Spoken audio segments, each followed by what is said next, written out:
কাদের সিদ্দিকীর মতো একটা ভারতীয় দালাল যে অস্ত্র উঠিয়ে বাংলাদেশের সীমান্তে ৭৫ থেকে ৮১ সালে বাংলাদেশের ভিতরে হাজার হাজার শত শত নাগরিক এবং আমাদের সোলজারদেরকে হত্যা করেছে, এই দালাল রয়ের এজেন্টকে দিয়ে যদি কেউ মনে করে থাকে কাদের সিদ্দিকী দিয়ে বাংলাদেশকে আওয়ামী লীগকে ফিরায় নিয়ে আসবে, বোকার স্বর্গে বাস করছেন। আমাদের যে ৬৫০র মতো থানা আছে প্রত্যেক ওসিকে ইমিডিয়েটলি সাসপেন্ড করতে হবে। আমরা দেখলাম যে পুলিশ বিভিন্ন জায়গাতে থানাগুলোকে ওপেন করছে একই ওসিদেরকে রেখে, একই পুলিশ কমিশনার, একই উপ পুলিশ কমিশনার। আসসালামু আলাইকুম দর্শক মণ্ডলী, আজকের ভিডিওটি অত্যন্ত গুরুত্বপূর্ণ হতে যাচ্ছে। ব্যারিস্টার ফুয়াদ এবার কিন্তু সরাসরি ক্ষেপে উঠেছেন। শেখ হাসিনাকে বাংলাদেশে যদি আনার পরিকল্পনা করা হয় এবং 15ই আগস্ট কেন্দ্র করে যেভাবে আওয়ামী লীগ ষড়যন্ত্র করতেছে সে সকল বিষয় নিয়ে কথা বলেছেন। সারা বাংলাদেশের ১২০০ থানার ওসিকে তিনি ইমিডিয়েট প্রত্যাহার করার কথা বলে বঙ্গবীর কাদের সিদ্দিককে আওয়ামী লীগ এবং ভারতের দালাল বলে কি বলল, সেই ভিডিওটি একটু শুরু থেকে শেষ অবধি মনোযোগ দিয়ে শুনে আসুন।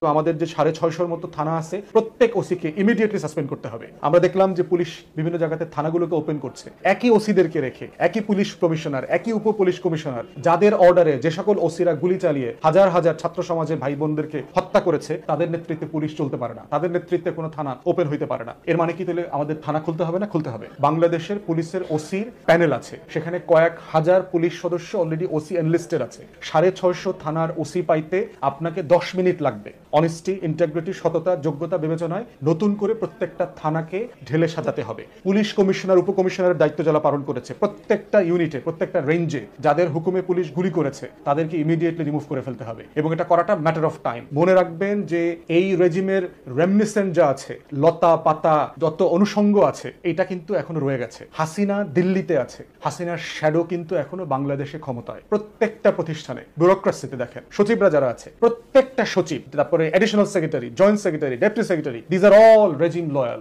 এদের ভিতরে স্ক্রুটিনি করে অধিকাংশকে ইমিডিয়েটলি রিমুভ করে ফেলতে হবে যদি এই রিফর্মের জায়গা বৈষম্য বিরোধী সংস্কারের আন্দোলনটাকে চালিয়ে নিয়ে যেতে হয়। কারণ আমরা মনে করছি প্রধানমন্ত্রীর অফিসে যারা চাকরি করেছে, একদম পানের ওখানকার চা সার্ভ করে যে পিয়ন থেকে শুরু করে, যে রান্না করে কুক থেকে শুরু করে একদম প্রিন্সিপাল সেক্রেটারি পর্যন্ত সবাইকে রিমুভ করে ফেলতে হবে। ফ্যাসিবাদের দালালি করেছে, দোষর ছিল, তাকে কোনো না কোনো ভাবে এই ফ্যাসিবাদকে একটা অন্যায্যভাবে সাহায্য করেছে এমন কেউ এই রাষ্ট্রের কোনো পদে দায়িত্ব পালন করতে পারবে না। ব্যারাকে আমরা জানি যে সকল পুলিশ সদস্য গণহত্যার সাথে জড়িত ছিল, ডিবি হারুন, এসবি মনির, বেনজিরের উত্তরসূরিরা যারা ছিল, ডিএমপি হাবিব থেকে শুরু করে এই যে করাপ্ট আওয়ামী পুলিশ অফিসাররা ছিল, তাদের অনুগত সাবেক ছাত্রলীগের নেতাকর্মীরা যারা গণহত্যায় জড়িত ছিল, তারা এখন ব্যারাকে ব্যারাকে বিদ্রোহের নেতৃত্ব দিচ্ছে। তাদেরকে আলটিমেটাম দিয়ে অস্ত্র সমর্পণ করতে হবে এবং কাজে জয়েন করতে হবে সাসপেন্ডেড অবস্থায়। ইনভেস্টিগেশন করে তাদেরকে চাকরিতে চ্যুত করা হবে না চাকরিতে ফেরত নেওয়া হবে সেটা পরবর্তীতে ডিসাইড করতে হবে। বিজিবি, র্যাবকে ডিসমেন্টেল করে দেওয়া দরকার। র্যাব থাকার কোনো প্রয়োজন নাই বাংলাদেশে। আমাদের র্যাবের যত মিলিটারি অফিসার আছে ইমিডিয়েটলি সবাইকে যার যার আর্মড ফোর্সেস ডিভিশনে ফেরত পাঠিয়ে দেওয়া দরকার। সেনাবাহিনী অথবা সশস্ত্র বাহিনীর কাজ এটা না, তারা পুলিশ সদস্যের কাজ করবে। আমাদের পুলিশ বাহিনীকে ফেরায় নিয়ে আসতে হবে। যদি সাহায্যের প্রয়োজন হয় টোটাল আনসার ফোর্সকে ডিপ্লয় করা দরকার। আমাদের ভিডিপি আছে, ভিলেজ ডিফেন্স মেম্বার আছে, যে ফোর্স আছে আমাদের, এই তাদেরকে সাপোর্টিং অক্সিলারি ফোর্স হিসেবে পুলিশকে সাহায্য করবার জন্য নিয়ে আসতে হবে। এবং ছাত্র সমাজকে বলবো, যারা অসাধারণ ট্রাফিকের দায়িত্ব পালন করছে বিভিন্ন জায়গায় যার যার মতো করে অর্গানাইজড হয়ে, আপনারা আপনাদের এই কাজ চলমান রাখেন। কাদের সিদ্দিকীর মতো একটা ভারতীয় দালাল যে অস্ত্র উঠিয়ে বাংলাদেশের সীমান্তে ৭৫ থেকে ৮১ সালে বাংলাদেশের ভিতরে হাজার হাজার শত শত নাগরিক এবং আমাদের সোলজারদেরকে হত্যা করেছে, এই দালাল রয়ের এজেন্টকে দিয়ে যদি কেউ মনে করে থাকে কাদের সিদ্দিকী দিয়ে বাংলাদেশকে আওয়ামী লীগকে ফিরায় নিয়ে আসবে, বোকার স্বর্গে বাস করছেন। সোহেল তাজকে একই রকম বলছি, সুমনের মতো এরকম স্ট্যান্ডবাজ ভাই, আপনি জিমে থাকেন, রাজপথে আইসেন না। আপনি মারামারি করার লোক না, আপনি জিম টিম করেন, টেলিভিশনে থাকেন, ওটাই আপনার জায়গা। আপনার এই জিম করা লোকদেরকে ঠেকানোর জন্য প্রচুর লোক আছে। অতএব ফাইজলামি করবেন না, কোনো সুযোগ নাই এইসব ফাইজলামি আশ্রয় দেওয়ার। 32 নম্বরে যাবেন, কোনো সমস্যা নেই, এটা আপনাদের প্রপার্টি, আপনারা ওইখানে যাবেন, পূজা দিবেন, শেখ মুজিবের মূর্তিতে সেজদা করেন, এটা আপনাদের ব্যাপার। আমাদের কথা হচ্ছে কোনো কাদের সিদ্দিকী, সোহেল তাজের মতো বাটপার স্টানবাজদেরকে দিয়ে ছাত্র জনতা, শহীদ আবু সাঈদ এবং মুগ্ধের রক্তের সাথে বেইমানি করবার কোনো চেষ্টা আমরা সফল হইতে দেব না। আপনারা যদি মনে করেন শাহবাগে কয়েক হাজার সংখ্যালঘুকে একসাথে জমায়েত করে সেইটার ব্যানারে ছাত্রলীগ যুবলীগকে একসাথে করে দেশে বিশৃঙ্খলা সৃষ্টি করবেন, এটা সফল হবে না, হইতে পারবে না, এটা মনে রাখবেন। অতএব আপনাদেরকে বলবো, পালিয়ে আছেন, পালিয়ে থাকেন। আপনারাও নিরাপদ থাকবেন, দেশও নিরাপদ থাকবে। রাস্তায় আমাদেরকে নামতে বাধ্য করবেন না। তৃতীয়ত হচ্ছে, অন্তর্বর্তীকালীন সরকারকে বলছি যে আপনাদেরকে আমরা স্বাগত জানাই, আমরা চাই আপনারা সফল হন। ঠিক একইভাবে বুঝতে হবে গণ অভ্যুত্থানের যে আবেগ এবং ভাষা, কে জাতীয় শত্রু, কে বাংলাদেশ রাষ্ট্রের শত্রু, তাদেরকে কোনোভাবে যেন ক্ষমতায় ফিরায় নিয়ে আসার কোনো চক্রান্ত সুযোগ না দেওয়া হয়। বাংলাদেশে আমরা দেখতে পাচ্ছি 15ই আগস্টকে ঘিরে সংখ্যালঘু সম্প্রদায়কে রাস্তায় নামিয়ে এনেছে এবং এই সংখ্যালঘুদের ব্যানারে আওয়ামী লীগের, ছাত্রলীগ, যুবলীগ, স্বেচ্ছাসেবক লীগের নেতাকর্মীদেরকে রিগ্রুপ করার, সংঘবদ্ধ করবার চেষ্টা করা হচ্ছে।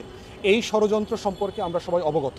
15ই অগাস্ট যার স্বজন মারা গেছে তার অবশ্যই অধিকার আছে সেটা শোক করবার, দোয়া মাহফিল করবার, তাদের কবর জিয়ারত করবার এবং মিলাদ মাহফিল করবার। দর্শক মণ্ডলী, আপনারা এতক্ষণ ধরে কিন্তু ব্যারিস্টার ফুয়াদের দুইটি বক্তব্য শুনেছেন। এখানে তিনি যে বিষয়টি নিয়ে কথা বলেছেন সেখানে হলো যে গতকাল আপনারা জানেন যে স্বরাষ্ট্র মন্ত্রণালয়ের যে দায়িত্ব পেয়েছেন সাবেক ব্রিগেডিয়ার জেনারেল এবং নির্বাচন কমিশনার এম শাখাওয়াত হোসেন, তিনি কিন্তু আওয়ামী লীগকে পুনর্গঠন এবং আওয়ামী লীগ কোনো নিষিদ্ধ দল নয় এবং শেখ হাসিনাকে দেশে আসার ব্যাপারে কিছু আকার ইঙ্গিতে কথা বলেছেন। যে বিষয়টি নিয়ে কিন্তু সারা বাংলাদেশ ইতিমধ্যে তোলপাড় শুরু হয়েছে, সেই বিষয়টি নিয়েই কিন্তু এখানে ব্যারিস্টার ফুয়াদ সাহেবকে কথা বলতে শোনা গেছে। তিনি এখানে দুটি ইস্যু নিয়ে মূলত কথা বলেছেন। একটি হলো যে বঙ্গবীর কাদের সিদ্দিক, যে কিনা শত শত বাঙালিকে হত্যা করেছিল ৭৫ পরবর্তী সময়ে অস্ত্র হাতে, সেই ধরনের তথ্য তুলে ধরেছেন। পাশাপাশি তাকে রয়ের এজেন্ট বলে তিনি এখানে চিহ্নিত করেছেন এবং তিনি যদি আওয়ামী লীগের দায়িত্ব নেন কি পরিণত হতে পারে, এবং তাজউদ্দিন আহমেদের ছেলে সোহেল তাজকে অনুরোধ করেছেন, তিনি জিম করা লোক, তিনি যেন জিমেই থাকে, মিডিয়ার সামনে টুকটাক কথা বলে সেটাতেই তাকে সীমাবদ্ধ থাকার পরামর্শ দিয়ে তিনি কিন্তু তাকেও অনেক, এক কথায় বলতে গেলে, হুঁশিয়ারি করে দিয়েছেন।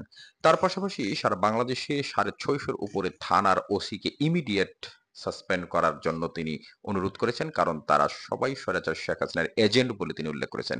তিনি স্পষ্ট ভাষায় বলে দিয়েছেন যে 650 থানার ওসিরা শেখ হাসিনাকে যেভাবে সহায়তা করেছে তারা কোনোভাবেই সেই পদে বহাল থাকতে পারে না, তাদেরকে অনতিবিলম্বে তাদেরকে যেন সেই পদ থেকে সরিয়ে দেওয়া হয়, তা না হলে এই স্বৈরাচারের দূষর বাংলাদেশে থেকেই যাবে বলে উল্লেখ করেন ব্যারিস্টার ফুয়াদ।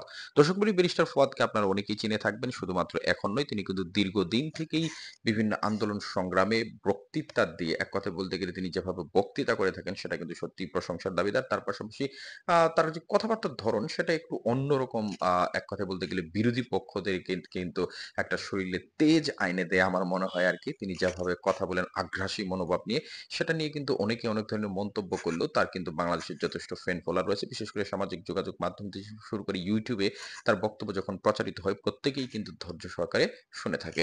এখানে যে তিনি দুটি বিষয় নিয়ে কথা বলেছেন, 650 ওসিকে ইমিডিয়েট সাসপেন্ড প্লাস বঙ্গবীর কাদের সিদ্দিক এবং সোহেল তার সম্পর্কিত যে বক্তব্য তিনি রেখেছেন, এই বিষয়টিকে আপনারা কিভাবে দেখছেন? অর্থাৎ তার যে বক্তব্য, তিনি যে তথ্যগুলো তুলে ধরেছেন, সেই কথাগুলোর সাথে যদি আপনারা একমত হন সেটিও কমেন্ট বক্সে লিখে জানাবেন।